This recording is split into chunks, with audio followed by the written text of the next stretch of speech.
ಇವರ ಆದ್ಯತೆ ಏನಪ್ಪಾ ಅಂತ ಹೇಳಿದ್ರೆ ರೈತರಲ್ಲ. ಮುಖ್ಯಮಂತ್ರಿಗಳಿಗೆ, ಕಾಂಗ್ರೆಸ್ ಸರ್ಕಾರಕ್ಕೆ ಆದ್ಯತೆ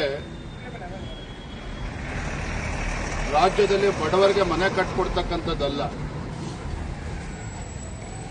ಈ ಸರ್ಕಾರದ ಆದ್ಯತೆ ರಿಯಲ್ ಎಸ್ಟೇಟ್ ಅನ್ನೋದನ್ನ ಮಾನ್ಯ ಮುಖ್ಯಮಂತ್ರಿಗಳು ಅಧಿಕಾರ ವಹಿಸಿಕೊಂಡಂತ 24 ಗಂಟೆಗಳಲ್ಲಿ ತೋರಿಸಿಕೊಟ್ಟಿದ್ದಾರೆ. ಬಿಡದಿನಲ್ಲಿ ಟೌನ್ಶಿಪ್ ಅನ್ನ ಮಾಡ್ತೇವೆ ಅಂತ ಹೇಳಿ ರೈತರ ಮೇಲೆ ಬಲಾತ್ಕಾರದಿಂದ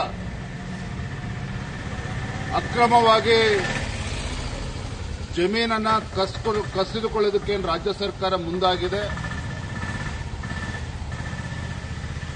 ಇದನ್ನ ಭಾರತೀಯ ಜನತಾ ಪಾರ್ಟಿ ನಾವು ಖಂಡಿಸ್ತೇವೆ, ವಿರೋಧಿಸ್ತೇವೆ.